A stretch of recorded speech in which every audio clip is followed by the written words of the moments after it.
Hello everyone. My name is Tim, and I'm International Sales Manager. And today I start a series of webinars called Sales Timeouts.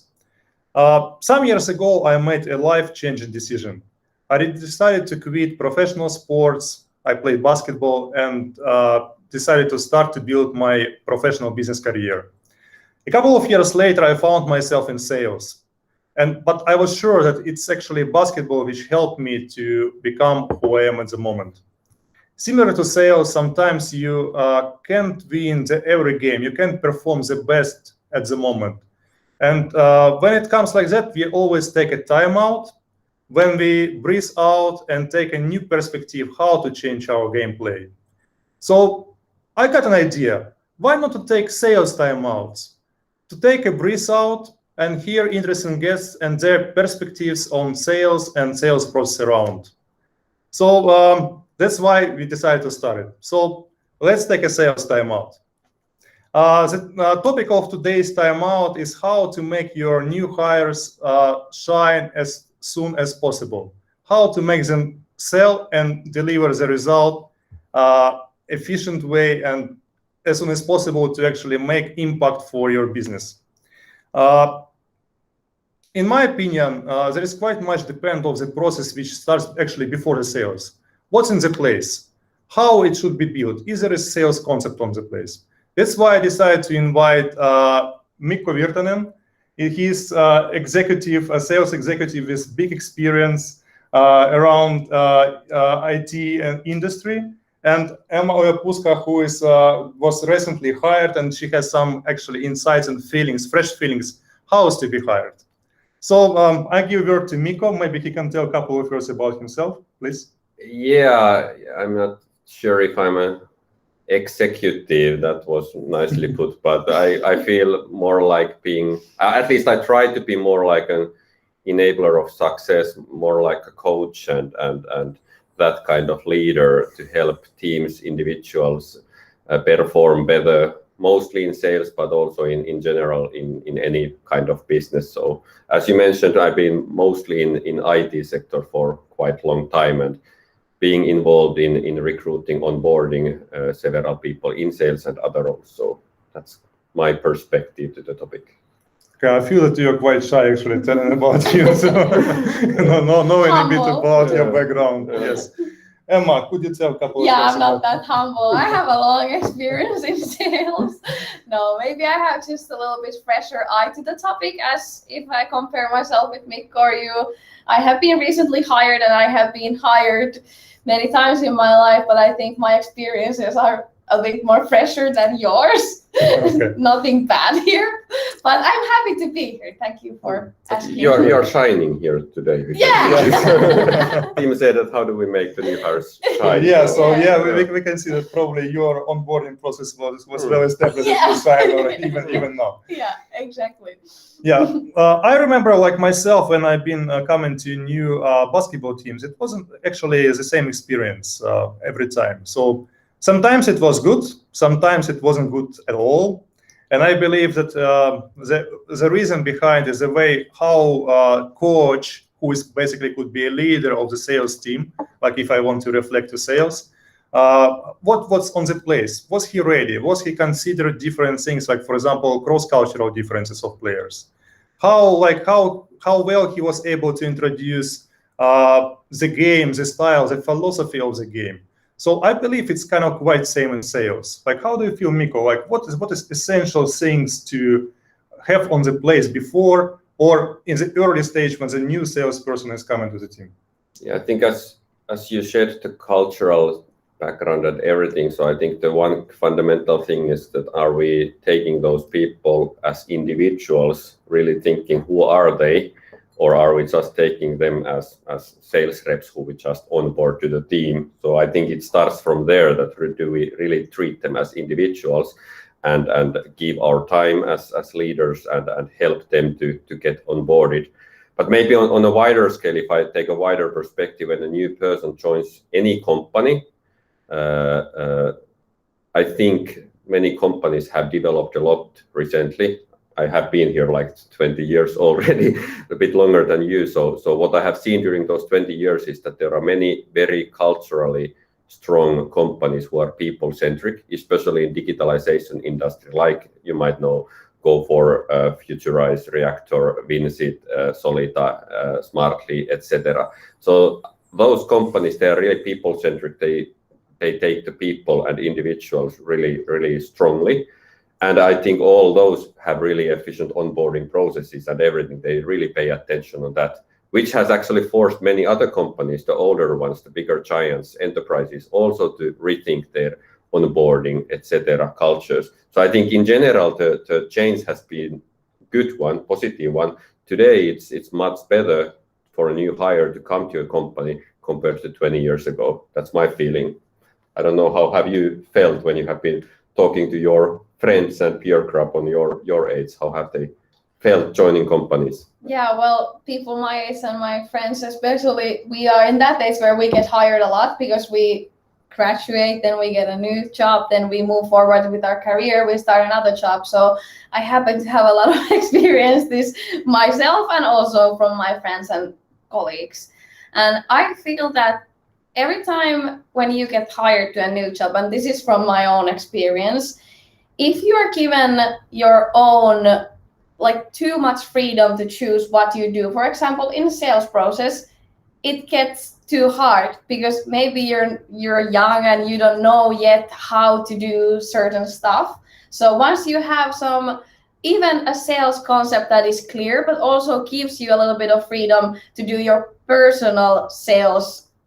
For example, you have your own style of doing sales, but you have the basics. So somebody's giving you, hey, this is what we provide to you as a company with this sales concept or this whatever concept. It is easier for you to now start doing sales. And I have had this experience once I started the job that I'm in right now, that I was given a good materials and good concept, like where to start. So I didn't actually have to struggle in the first meeting. To the first meeting, I went by myself and I'm like, well, I know I have everything I need here. And whatever question the customer might come up with, I can answer it. And I can still freely be my own self, and I am still given at least some freedom, so I don't have to just be so that all the salespeople are doing exactly the same as the other one. So we're not like copied duplicates of each other, but we still are doing kind of the same thing. So it's proven concept that I'm doing right now, I guess. I think this is interesting to hear. I was expecting to hear the words freedom and autonomy, kind of from the younger generations, but what was interesting to hear is that you are also emphasizing the importance of having some concrete things which to follow. So actually that makes life easier. So that not full freedom is not always a good thing. So some kind of guidance might always be valued by young people. Yeah, as we feel that we can do anything, and especially salespeople, I know we have we trust in each other, and that's how you are a good salesperson, that you are a little bit cocky and I know how to do this thing, but I think we still need some guidance, as you said, that we feel more confident about ourselves and what we're doing if somebody's giving us even some lines where within to work in. But I think that I also feel the same. And I think if you think about basketball, you always come and there is, for example, some tactics on the place, and it's kind of something which is every team has. And but especially if when a new guy or whatever, in whatever age or stage of your career, you actually want to learn. So I believe when the new salesperson comes, it doesn't matter, is it new rookie, some really newy, just recently graduated, or is it really some person with some decades of experience, or it regardless, is it industry, same industry or different one, there is always something to learn about the company, about the your culture, about the way how you do business, what's your sales style, and so on. So in this point, I believe it's very important when the company has some sort of, Emma said, some guidance, some guidelines, and also established sales concept. Mikko, what do you think? What's the difference also in how actually to minimize this change depending of, is it recently graduated salesperson, or experienced salesperson with years of experience but in different company? What it needed? Yeah. Before answering that question, I need to take one word. What you said there, you used the word team a couple of times. That when you joined a basketball team, and I think that's something to everyone who works in sales to really think that, are these new people joining a sales team, or are they joining as individuals doing sales, or even somehow competing with the other team members? And this is something that typically may be that all the sales, if we call them organizations, they are not really like teams where they pass the ball each other and help each other to succeed. They are more like individual cowboy salespeople. And this is one fundamental thing, that what the leader thinks, that is this sales organized as a team sport, or is it more like individual sport and they try to achieve best results?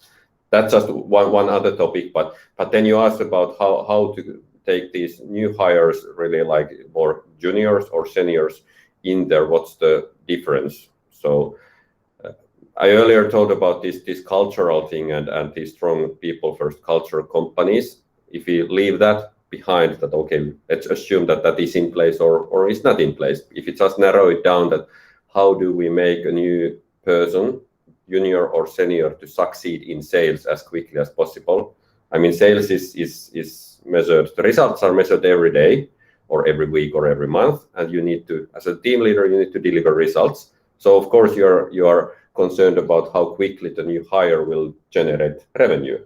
So if you try to maximize that, what are the key things?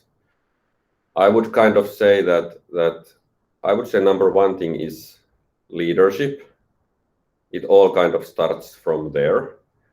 What I mean with that is that if the leadership is good, then some other things can be a bit worse and still it survives. But even if other things like concepts are good, but if the leadership really sucks, then things will not work. So leadership is really crucial. Okay, what is leadership? That's, I could talk like an hour. Or maybe we'll take other webinar about it. Other time out for that. But shortly, I mean, what I would quickly say, like in 1 minute, about leadership in general and in sales, I think it starts from there, that the new hire like Emma, he comes with certain inspiration to a new company. So the leader must find a way to keep the inspiration up and increase the inspiration.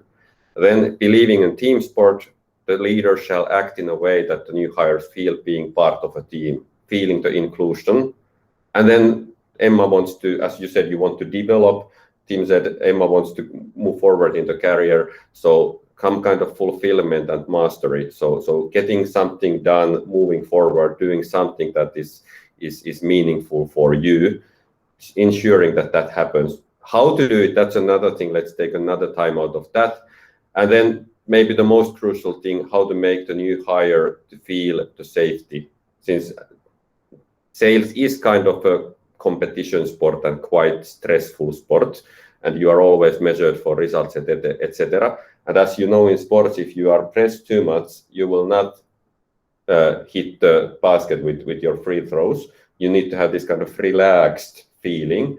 So the leader must create some kind of feeling of safety so that the people can perform. So this leadership is I would say, the number one thing for me. Okay, so leadership. Yeah, if you think about the actual sales process, Emma actually mentioned when she said like it was very easy, like when you come and there is like something on the table, sort of you don't have to create your totally new vision how you're gonna do it, but like it's something prepared. It's kind of sort of a start where you can add your own feeling or about your own style and really kind of deliver the result. Yeah. So if you think about it, like what should be ready in the company, like if you think exactly about sales, not about leadership, but sales itself. Yeah. So what will support the leader to do the things good? As said, the leadership can replace some shortcuts there, but what makes it much easier, I would say, is that if whoever, leader or team or sales enablement person or whoever has had time to build a, what would I call it, maybe like a sales playbook, how this thing is being done in that team and company, like you have a tactics and playbook in basketball. So what is the playbook is kind of okay, it starts from a team. What are the core beliefs? What are the key things for the team to succeed? Clarity of those, then clarity of the kind of simple internal processes, how things are done, how things are documented in CRM so that things just run smoothly. And then most importantly, how do we do things in front of the client so that we have clear as possible concepts or tactics that how do we go to a meeting, run a meeting, what to do after the meeting, what kind of tactics plays to do there so that you are able to have your value argumentation and be competitive against your clients, etc. This kind of concept, and of course complemented with right kind of leadership, support, mentoring, I think that's important. And I would say the balance that not saying that you as a new hire, you need to follow this exactly as I'm saying, but giving you some kind of concrete ideas and guidance. But I would still say to you that here is our best thoughts how to do sales in this environment. I would like maybe suggest you to do it roughly like this, because then we are more like synergetic, do things in the same way. But I would challenge you to challenge everything. If you test something out, what would work better, test something, tell me what could we improve. So because we live in an agile world, we need to continuously develop things. So having a concept, developing that constantly forward as a team. Okay, yeah. I was just wondering that, like, if to go, okay, like here is, for example, some sales concept on the place established, like when person comes already, here is some materials, person knows how, like what the company's idea, how to sell and so on. But the practice, do you think like would it be kind of better to let him like, okay, like just go to meeting and do, and let's see, or like then that person would, for example, shadow the experienced salesperson in the team, like being kind of following him, like how he does that. So for example, go together to the meetings. Like, do you think this works better, or like some more experimental when basically the person would let, having some guidance is let to do how he feels? Yeah, that's a good question. So first of all, I kind of believe that everyone needs to find his or her authentic style to sell. So not try to be someone else, but still there can be a common concept with everyone follows with an own authentic style. And in one way, I would like to say to new hires or juniors also that I believe there are a lot of good ideas in you. Come up with your ideas and challenge us, even if we think that we have been able to build a perfect sales concept. Just please feel free to challenge us. Kind of, I would like to take that approach. But then being realistic, I believe that these juniors will benefit a lot being like working together with someone else, a senior. But still, I would like to create an atmosphere that we are a team. We all have our own perspectives to life and sales, and we need to put all those together. It's not like so that you need to follow this senior guy. We are more like, how to say, more equal and work together as a team. But definitely shadowing, following, working together with some more experience, that will shorten the onboarding process, definitely. Okay. What about Emma? Like as I know you work like more online and so on. What about like if you think about when you come, did you create materials yourself, or like you were using someone's materials, or how like things were going? When I started this job where I'm right now, I am the first one who is in this position in this company. So basically there wasn't already like someone who had done exactly what I'm doing right now. So I would have thought that, okay, now I'm creating everything from the scratch. But turns out I was provided with some, for example, during sales meetings or customer meetings, I was provided with materials. So these materials are something that our salespeople have been previously using when they have been talking to the customers, and I was able to use these materials and then construct my own kind of materials, what I need that will help me during the customer online meetings and what I have. So basically I was given like, Emma, here's everything you can possibly ask for, and then I was just using the ones that I needed. Like, I wasn't using it all because not all of them was necessary, but when I went to the first online meeting with a customer, I was sure that, okay, I will now have an answer to any question that might come up because I have the material with me, and then I can just cheat and look like, oh yes, you were asking about this. I know exactly what you're asking about because I already had the material with me and I had the information, even though it wasn't already in my brain and it didn't come from the spine when I was talking about it, but I was able to cheat. So that helped me a lot. So I was given material and like guidance and stuff like that, but nobody forced me to do it the way that it had been done before me. So basically, it was like you had some flexibility since like having like everything on all information on place, but you could flexibly use it depends of your situation. Yeah, exactly. Yes. Okay. Yeah. Like when we talked with Miko, like about in beginning, I said that there is like some cross-cultural differences my apply. So like if you think about like in sales, like when you actually onboard new person, for example, like you know nowadays. We are living in a country where you might have like several nationalities inside of the company.